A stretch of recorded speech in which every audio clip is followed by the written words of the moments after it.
I recorded this rather lighthearted look at the history of project management at the Project Management Institute Malaysia Symposium 2016 in October in Kuala Lumpur.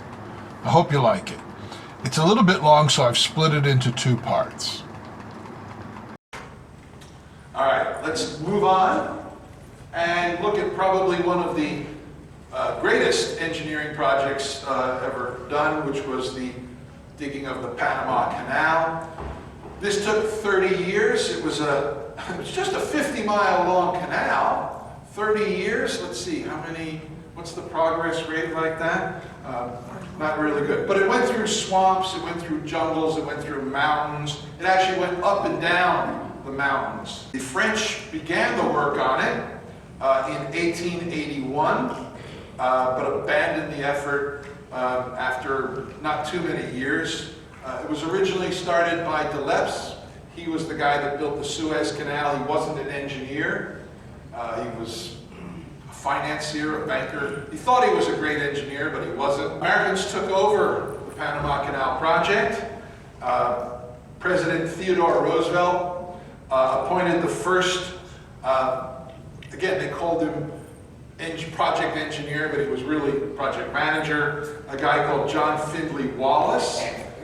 He was a railroad man and built railroads in the U.S. He had all this old dilapidated French equipment that he had to use. Problem there. And there was a lot of bureaucracy, of course, because it was a federal government project. He resigned after about a year. Right? Couldn't handle it. His successor, again, another quite well-known railroad engineer, a guy called John Frank Stevens.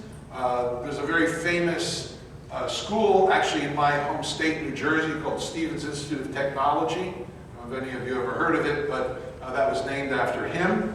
And he resigned also for more or less the same reasons. The third and final chief engineer or project manager, the president chose a guy called Major George Washington Goethals. There's a bridge in New York connecting actually Staten Island and New Jersey called the Goethals Bridge, named after him. He was a member, a major in the U.S. Army Corps of Engineers, so he couldn't resign. Do you ever feel like that on projects where you can't resign? The actual construction of the canals and the locks required the excavation of over 130 million cubic meters of soil and stone, over and above the 23 million cubic meters that the French had dug out in their failed effort. After taking over, they replaced or upgraded much of the equipment that the French left behind. One of the things that the Americans did bring in was 102 large railroad-mounted steam shovels, one thing that Brunel didn't have just a few decades earlier in building the Great Western Railway. The Americans managed to excavate more in a single day than the French could excavate in a month. You might argue that this was actually the beginning of project management. Maybe, right? There were a lot of things that came together at that time. Another one was, of course, the works of Henry Gantt. Not only the Gantt chart that we know today, but a very interesting book that he published called Organizing for Work, published in 1919.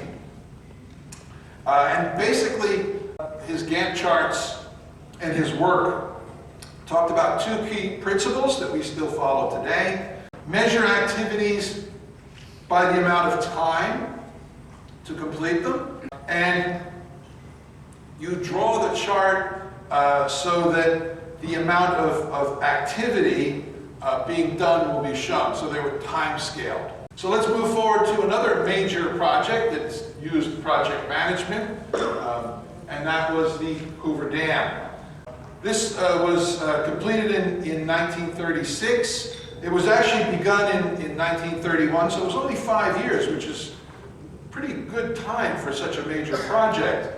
The cost of buying the bid documents was $5 US, which is only about $75 in today's money, not terribly expensive.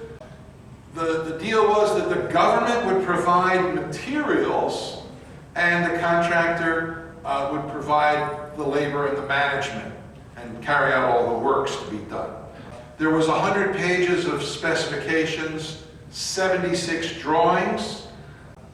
The bidders were required to put down a $2 million bid bond. Now that's getting bigger. That's about $30 million in today's money.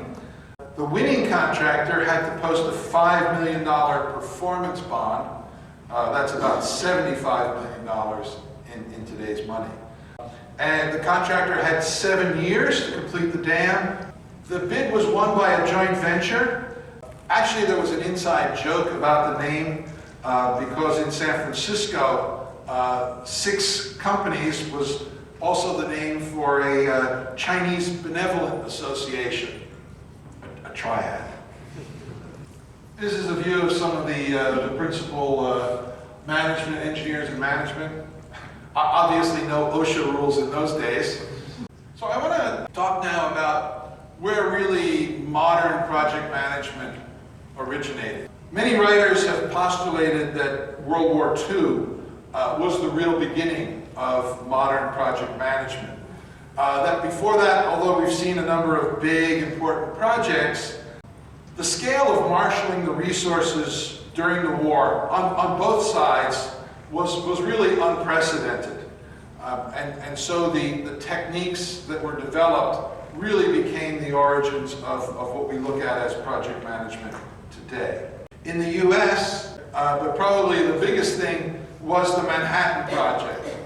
It actually started in 1939, and it grew bigger and bigger. They employed actually, at its peak, about 130,000 people working on the project.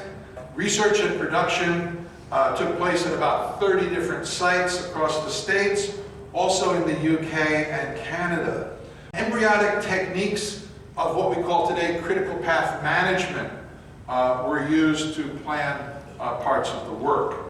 Colonel James Marshall, who headed the Army's part of the project, thought that some of the original estimates were rather vague. The Army engineers also not impressed with estimates that were sometimes given to the order of magnitude.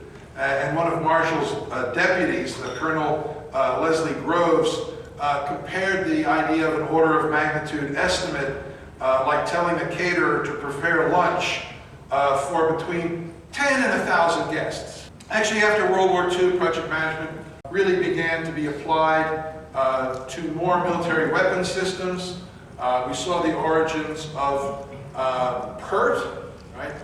Originally stood for Polaris Evaluation Review Technique, developed for the Polaris missile system, Polaris submarine system.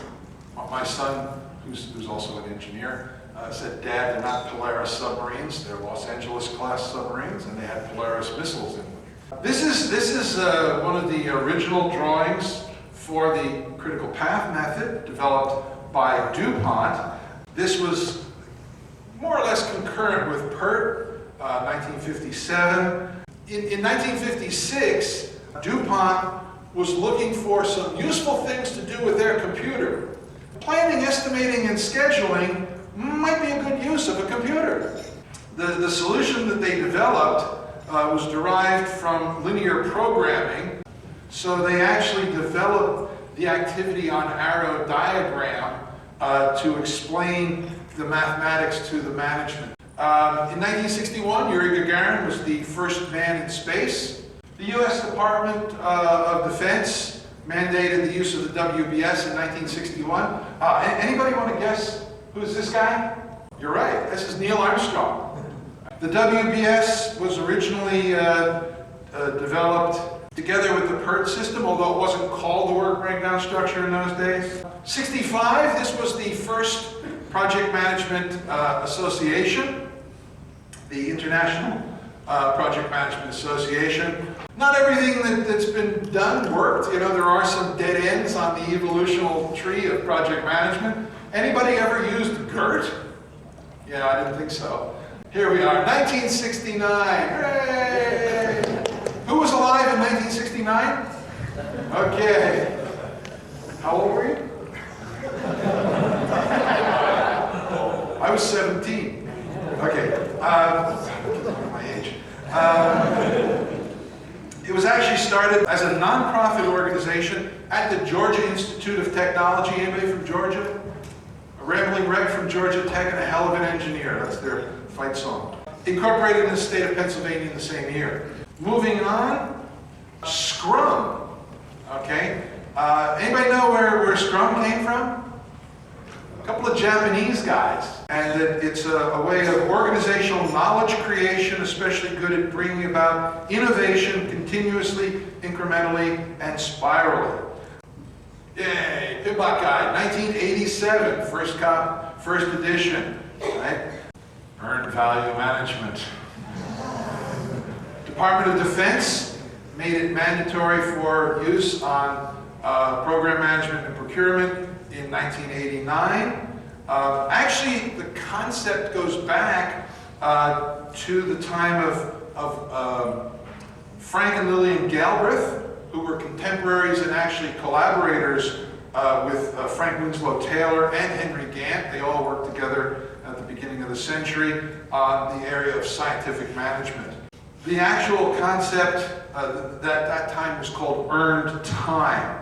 Earned value began with the U.S. Department of Defense in the 60s, originally part of PERT. It was called PERT/cost.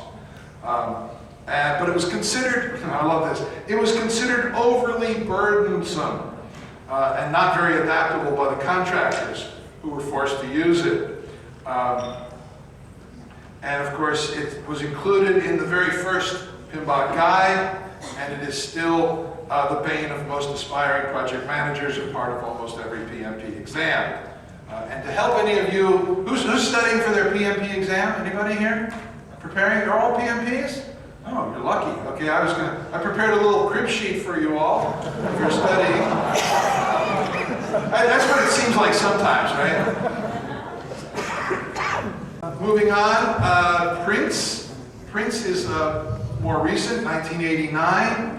It was developed from something called PMIMY, Project Resource Organization Management Planning Technique. And I think the II is 2. Chaos reports. These first came out in 1994. They've been published every year since. This is specifically in the software development industry. Good indicator of quality. In 1994, 53% of the projects were challenged, 16% were successful, and critical failures, 31. Much better in 2015. Critical failures reduced to 9%, challenged to 52%, and successful projects, 39. Wait a minute. A little bit less, still a lot of challenged projects out there. Newest tool in project management is the critical chain method. 1997, developed by Eli Goldratt, originally coming out of manufacturing. Different from the critical path. This emphasizes task order and the management of buffers of time and resources rather than rigid scheduling.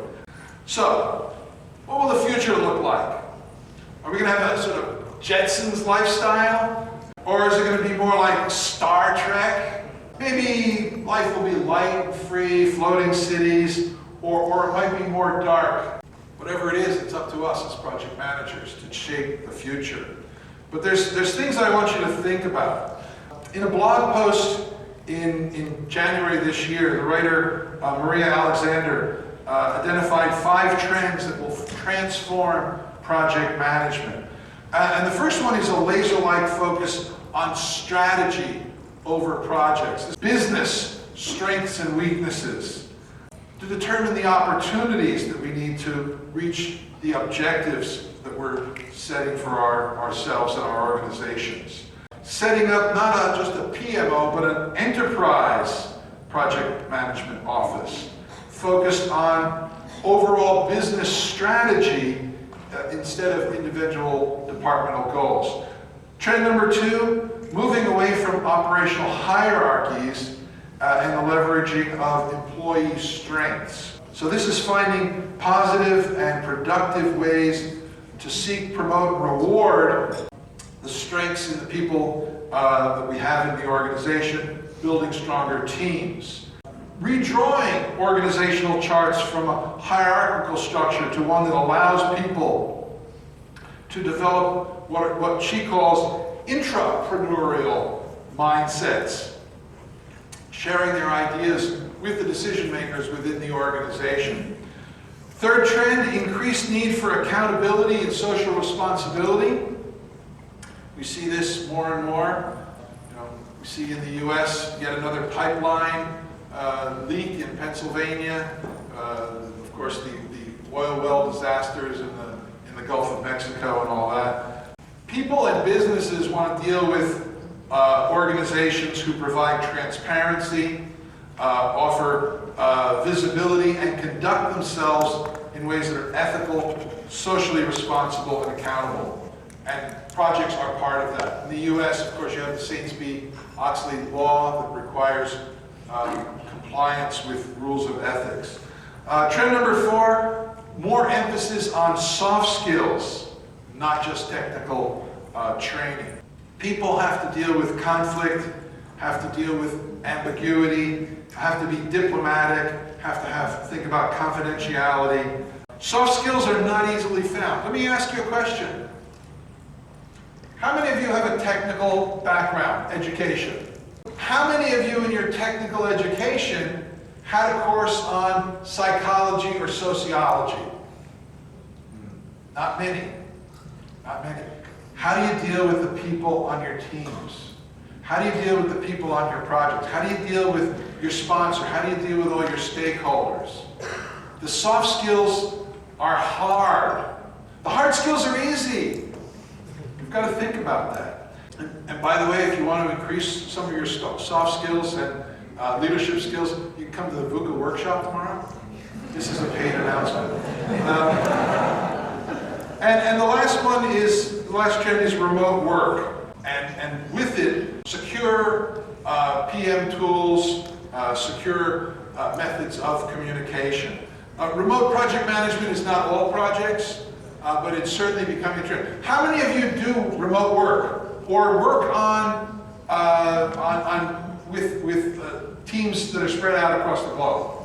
Yeah. Also, you have to think about when you're working remotely about productivity, about temporal differences as well as spatial differences, communication amongst different cultures, technology. All of these are things that have to be thought about. Thank you. Okay, thank you, Bob. Maybe we should have a pop quiz since this has been a history lesson. All right, thank you.